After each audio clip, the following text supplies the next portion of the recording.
कभी ऐसा हुआ है कि कोई कहानी पढ़ी और लगा हो कि अरे, इसका मतलब शायद वो नहीं है जो लेखक ने सोचा होगा। आज हम इसी, कह सकते हैं, क्रांतिकारी विचार को समझने वाले हैं कि आखिर एक रचना का, एक कहानी का असली मालिक है कौन, उसे लिखने वाला या फिर उसे पढ़ने वाला।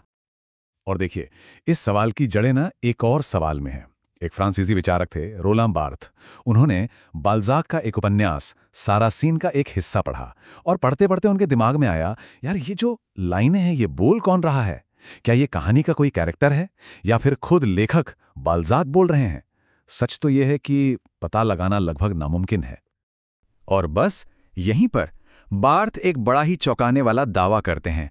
उनका जवाब था, हम कभी जान ही नहीं सकते। उनके हिसाब से लिखना एक ऐसी प्रोसेस है जहां लिखने वाले की अपनी आवाज खत्म हो जाती है, मिट जाती है और पीछे रह जाते हैं सिर्फ शब्द। ये हर आवाज का विनाश है। और जानते हैं दिलचस्प बात क्या है? ये जो हम हर चीज का मतलब लेखक में ही ढूंढते हैं ना, ये असल में कोई बहुत पुरानी बात नहीं है। ये तो एक मॉडर्न सोच है जो पुनर्जागरण यानी रेनेसांस के बाद ही पॉपुलर हुई, जब इंडिविजुअल या व्यक्ति के आइडिया को ज्यादा इंपॉर्टेंस मिलने लगी। तो यही है बात का वो क्रांतिकारी विचार। उन्होंने इसे 1968 में अपने एक बहुत फेमस एस्से में दुनिया के सामने रखा।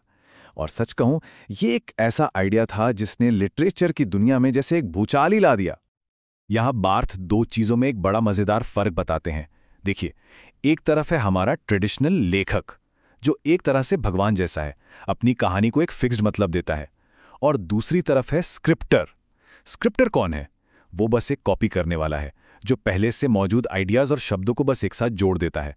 और कमाल की बात यह है कि स्क्रिप्टर कहानी से पहले नहीं होता, वो कहानी के साथ ही पैदा होता है। बार्थ का मानना था कि क्या दुनिया में कुछ भी ओरिजिनल नहीं है। हर कहानी, हर टेक्स्ट असल में उद्धरणों का एक ताना बाना है।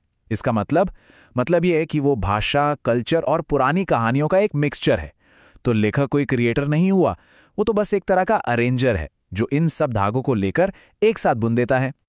और ये एक लाइन बार्थ के पूरे तर्क का निचोड़ है कि असली सवाल ये नहीं है कि टेक्स्ट आया कहां से, बल्कि ये है कि वो जा कहां रहा है। और उसकी मंजिल, उसकी डेस्टिनेशन हमेशा एक ही होती है, रीडर।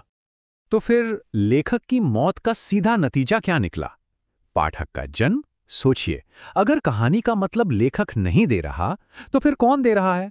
और बस यहीं से सारी लाइमलाइट रीडर पर आ जाती है। तो बार्थ के मॉडल में ये मतलब बनता कैसे है? चलिए समझते हैं। देखिए, स्क्रिप्टर का काम है सिर्फ संकेतों को यानी शब्दों को इकट्ठा करना। लेकिन ये शब्द तब तक बेजान हैं, मुर्दा हैं, जब तक कोई रीडर आकर इन्हें पढ़ता नहीं। मतलब मीनिंग लिखने के टाइम पर नहीं, बल्कि पढ़ने के टाइम पर पैदा होता है। रीडर ही है जो उस टेक्स्ट में जान डालता है।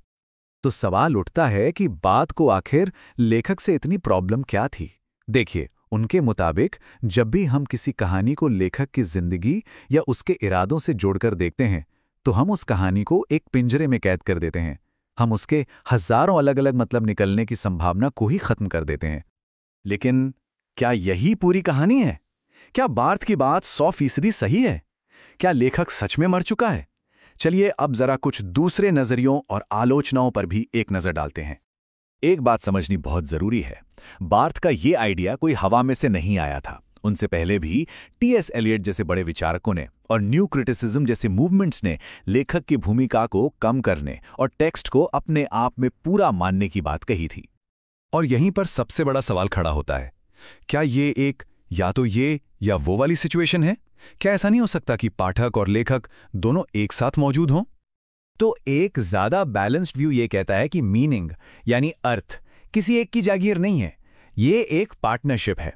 लेखक कॉन्टेक्स्ट देता है, टेक्स्ट खुद एक स्ट्रक्चर है और रीडर अपने एक्सपीरियंस लेकर आता है, और असली मतलब इन तीनों के मिलने से ही पैदा होता है। इसका एक जबरदस्त एग्जाम्पल है सिल्विया प्लाथ की कविताएं।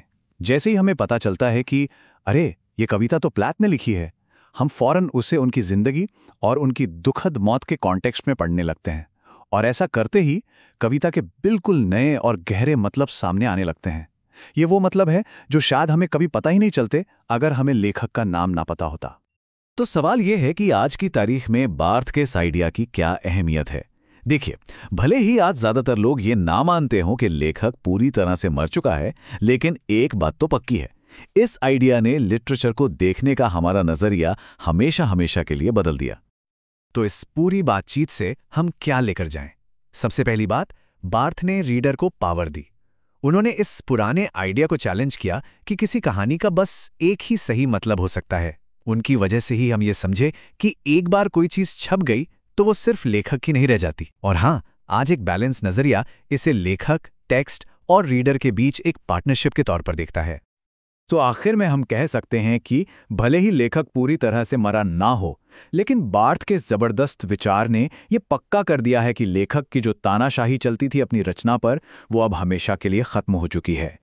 और ये पूरी चर्चा हमें एक सवाल के साथ छोड़ जाती है।